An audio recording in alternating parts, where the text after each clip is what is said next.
So hello guys, welcome back to another video. And आज हम आपके लिए लेके आ चुके हैं क्लास 8 चैप्टर नंबर 3 साइंस का, जो कि है सिंथेटिक फाइबर्स एंड प्लास्टिक।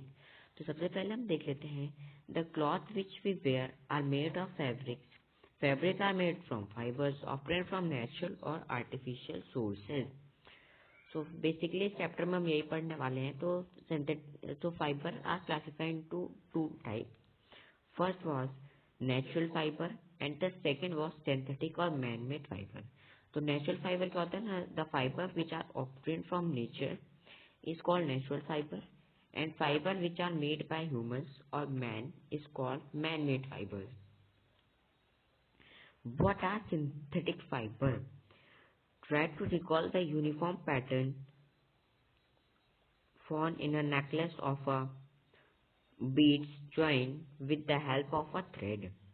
है ना। तो होता क्या है कि जो हमारा एक फाइबर होता है वो चेन होता है बहुत सारे छोटे छोटे ज्वाइंट पार्टिकल्स का। Each of it unit is actually a chemical substances may such small unit combined to form a large scale unit is called a polymer. तो जो सिंथेटिक फाइबर्स होता है वो चेन होता है काफी सारे छोटे छोटे पार्टिकल्स की, जो कि कंबाइन होकर बनाते हैं पॉलीमर को। पॉलीमर वर्ड आता है from to Greek word poly means many and meaning part unit. Polymer meaning mer का मीनिंग होता है पार्ट और unit. So a polymer is of many repeating unit, मतलब is made of many repeating unit. So polymer occur in nature also. Cotton for example is a polymer called cellulose. Cellulose is made up of a large number of glucose unit. तो जो cotton होता है उसके अंदर एक जो polymer होता है वो सेलुलोज होता है, और सेलुलोज बना होता है बहुत सारे ग्लूकोज यूनिट का। तो टाइप ऑफ सिंथेटिक फाइबर, तो एक सिंथेटिक फाइबर होता है rayon. Towards the end of 19th century, scientists were successful to obtain a fiber having properties similar to that of silk. Such a fiber was obtained by chemical treatment of wood pulp. This fiber was called rayon or artificial silk. तो 19th century के and आते आते तक क्या हुआ था, साइंटिस्टों ने एक सक्सेसफुली ऑब्टेन कर लिया था फाइबर जिसकी प्रॉपर्टीज सिल्क जैसी थी, और वो केमिकल से बनाया गया था जिसको कि वुड पल्प को थोड़ा सा ट्रीट करके बनाया गया था। सो अब इसको बनाने की जरूरत क्या थी। ये जो सिल्क था एक तो बड़ा ही कॉस्टली था और उसे नेचर से ऑब्टेन करना पड़ता था, तो काफी एक लंबा प्रोसेस हो जाता था। जो हमारा next type of synthetic fibre है वो है नेऑन। हमने पढ़ा रेयॉन, अब पढ़ेंगे nylon. Nylon is another man-made fiber. In 1931, it was made without using any natural raw material from plants or animals. It was prepared from coal, water and air. तो अब जो नायलॉन था इसकी कहानी कुछ ज्यादा ही मजेदार है।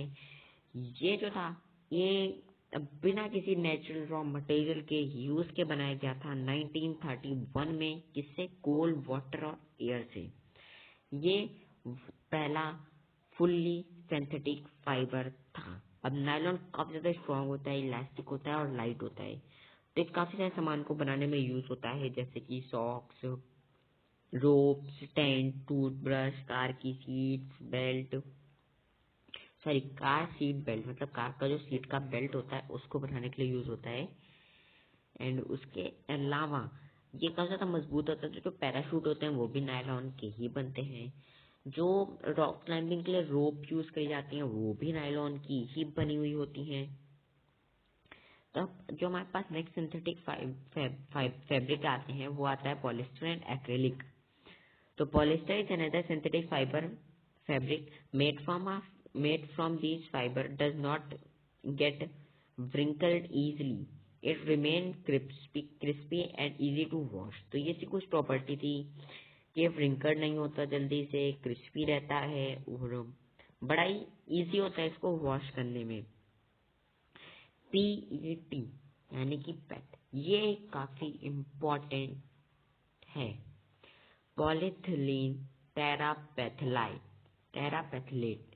is a very familiar form of polyester. It is used for making bottles, utensils, films, wires and many other useful products. तो ये जो पेट होता है यानी कि पेरोथिलाइन टेरापेथलेट, ये यूज होता है काफी सारे बॉटल्स, यूटेंसिल्स, फिल्म्स, वायर्स और भी बहुत सी चीजों को बनाने में। तो पॉलिस्टर क्या होता है, एक्चुअली एक repeating unit of a chemical होता है जिसको कि ईस्टर कहा जाता है, इसलिए इसका नाम पड़ा पॉलीईस्टर। So now, many of these are actually not made from natural wool, though they are appear to assemble the wool. These are prepared from another type of synthetic fiber called acrylic. अब acrylic क्या है, ये जो बहुत सारे sweaters वगैरह होते हैं ये हमें लगता है कि वूल से बने होते हैं, बट ये एक्रेलिक से बने हुए होते हैं। तो जो ये जितने भी सिंथेटिक फाइबर्स होते हैं इनको प्रिपेयर किया जाता है काफी सारे प्रोसेसेस के through. Raw material of origin, petroleum origin, यानी कि जो भी सिंथेटिक फाइबर को प्रिपेयर किया जाता है रॉ मटेरियल को यूज करके, जो कि पेट्रोलियम की कैटेगरीज में आते हैं, जिनके रॉ मटेरियल्स उन्हें कहा जाता है पेट्रोकेमिकल्स, है ना। तो कैरेक्टरिस्टिक ऑफ सिंथेटिक फाइबर्स, तो कैरेक्टरिस्टिक काफी ज्यादा इम्पोर्टेंट है। एक तो ये काफी ज्यादा चीप होते हैं, ड्यूरेबल होते हैं, लॉन्ग लास्टिंग होते हैं और भी इनकी काफी सारी फीचर्स होते हैं। और प्लास्टिक की बात करें तो हमने प्लास्टिक को हर जगह देखा, अपने कोने, हमारे घर के कोने कोने में अलग अलग जगह पे प्लास्टिक रहती है। चाहे आप अपने कंप्यूटर का माउस ले लो, फोन की कवर भी एक तरीके से प्लास्टिक की होती है, और चाहे आप अपने किचन के डब्बे ले लो, मतलब कुछ भी ले लो, आपको प्लास्टिक मिल ही जाएगा उसमें, है ना। तो plastic is also a polymer like the synthetic fibre. All plastic do not have the same type of arrangement of the unit. In some it is linear whereas other are the cross-linked. तो ये जो plastic होता है ये भी polymer से बना होता है और कुछ में इसका अरेंजमेंट जो है लीनियर होता है और कुछ में क्रॉस लिंक्ड होता है, एक दूसरे से क्रॉस्ड होते हैं। Polythene, poly plus ethene, is an example of a plastic. It is used for making commonly used polythene bags. अब पॉलीथीन क्या आता है, काफी अच्छा एग्जांपल है प्लास्टिक का जिसको यूजुअली यूज किया जाता है हम बड़े easily. So such plastic which get deform easily on heating or can be bent easily are known as thermoplastic, यानी कि जिन प्लास्टिक को हीट करके उन्हें बेंड या उनका शेप चेंज कर सकते हैं उन्हें थर्मोसेटिंग प्लास्टिक कहते हैं, और जिनका हीट करके हम शेप नहीं चेंज कर सकते उन्हें थर्मोप्लास्टिक कहते हैं, जिनका शेप चेंज कर सकते हैं, और थर्मोसेटिंग कहते हैं जिनका शेप हम नहीं चेंज कर सकते। ठीक है, तो plastic are material of choice. तो अगर अब जो हम किसी भी चीज के बारे में सोचें कि अगर हमें मिल्क स्टोर करना है, पिकल स्टोर करना है, वाटर स्टोर करना है, तो जो सबसे पहली चीज हमारे दिमाग में आती होती है प्लास्टिक कंटेनर। तो अब क्यों प्लास्टिक कंटेनर, इनके कुछ प्रॉपर्टीज देखते हैं। Plastic is non reactive. अगर आप किसी आयरन के डब्बे में उसको रख दोगे, कोई भी अपना अचार वचार, तो आयरन जो है वो मॉइस्चर के कांटेक्ट में आते ही रस्ट हो जाएगा और उससे क्या होगा, हमारा जो फूड रहता है वो खराब हो सकता है। वहीं पे जो प्लास्टिक है ना उसे मॉइस्चर से कोई फर्क पड़ता है ना एयर के कांटेक्ट में आने से कोई फर्क पड़ता है। अब प्लास्टिक लाइट होता है, स्ट्रॉन्ग होता है, ड्यूरेबल होता है, लंबे टाइम तक चलता है, हल्का होता है और काफी तगड़ा भी होता है। ऊपर से सस्ता तो होता ही है और ऊपर से वो पुअर कंडक्टर भी होता है, जिसकी वजह से वो इलेक्ट्रिसिटी या फिर हीट को अलाउ नहीं करता है उसके थ्रू पास होने के लिए, जिस वजह से हमारे कई सारे बर्तन जैसे कि प्रेशर कुकर, फ्राई पैन, इन सब के हैंडल्स भी प्लास्टिक के होते हैं। एंड आप अगर हम बात करें कि प्लास्टिक हमारे इन्वायरमेंट को कैसे हार्म करता है, तो बात आती है कि हम नॉर्मली जो है पॉलीथीन को ले लेते हैं, उसमें कोई सामान लेके ले लिया दुकान से, फ्रूट ले लिए, सब्जी ले ली, कुछ भी ले लिया हमने, तो फिर हम उसको फेंक देते हैं और वो इजीली डिकम्पोज नहीं होती है। खैर इसके बारे में अभी हम आगे बढ़ते हैं। एंड फिलहाल अब देख लेते हैं कि बायोडिग्रेडेबल और नॉन बायोडिग्रेडेबल वेस्ट क्या होते हैं। A material which get decomposed through the natural process such as action by bacteria is called biodegradable। जो कि बैक्टीरिया के एक्शन से जो मटेरियल डिकम्पोज जाते हैं उन्हें बायोडिग्रेडेबल कहते हैं, और जो बैक्टीरिया के या फिर माइक्रो ऑर्गेनिजम्स के एक्शन से नहीं डिकम्पोज होते उन्हें नॉन बायोडिग्रेडेबल कहते हैं। ठीक है, अब बात करें अगर अपने अगले टॉपिक की। अब जो प्लास्टिक है वो काफी ज्यादा टाइम लेता है डिकम्पोज होने में, सालों लग जाते हैं प्लास्टिक को डिकम्पोज होने में।